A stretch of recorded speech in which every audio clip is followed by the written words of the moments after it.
In this video, we will try to understand the signs of trigonometric functions. We will understand why all the trigonometric functions, which are sine, cos, tan, cosecant, secant, and cotangent, are positive in the first quadrant and their behavior in other three quadrants. So let's get started. Now let us consider this unit circle. From our previous videos, we know that the x coordinate is cosine and the y coordinate is sine. Now let's observe the first quadrant here. So let's assume the point P was on the x-axis. So here the value of cos is 1, and when the point P moved from the x-axis, let's assume it reached the y-axis. So this covers the first quadrant. So the value of cos changed from 1 to 0, but it is not negative.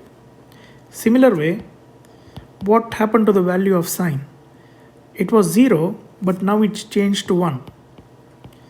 So basically cos and sine are positive in the first quadrant. And if cos and sine are positive, tan also is positive. And all the inverses, which are cosecant, secant, and cot, they are all positive.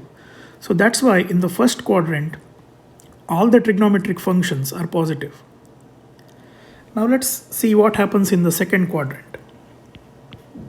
Now let's assume the point P is already on the y-axis here. Now it has to traverse from point on the y-axis 0, 1 to point on the x1 axis. Let's call it P dash. So it has to travel from P to P dash.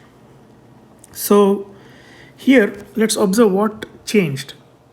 So the x coordinate, which is cosine, changed from 0 to -1, and the sine value reduced from 1 to 0. But sine is not negative. So only negative thing we see here is cos changed from 0 to -1. So let me fix it, -1. So this is negative, but sine changed from 1 to 0, but it is positive.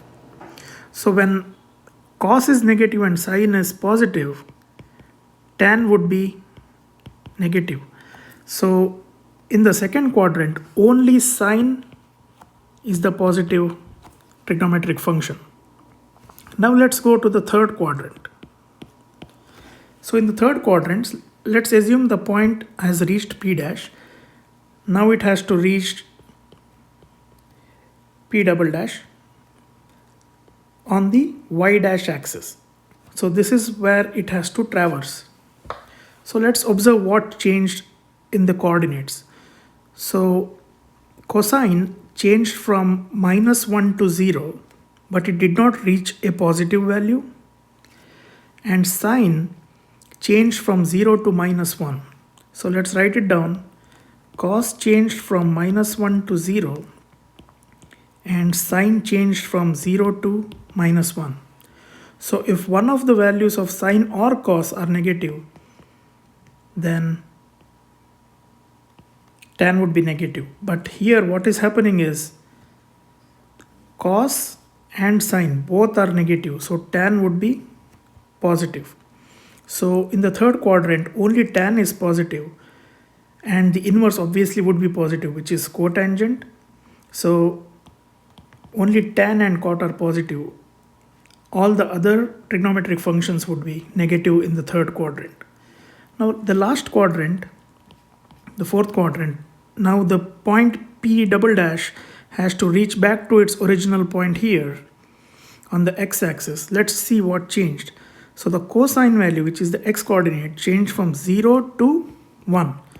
So cos changed from 0 to 1. And what happened to sine? Sine was -1, but it reached 0, but it never became positive. So only cos is positive in the fourth quadrant. And if sine is negative, then tan also is negative. So in the fourth quadrant, only cosine and its inverse, which is secant, are positive. All the other trigonometric functions are negative. So Please remember this signs of trigonometric functions. It will be very useful when we solve trigonometric functions of larger degrees in the future videos. If you like this channel, please subscribe and also share it with your friends so that it's easier for them also. Thank you so much for watching. I'll see you in the next video.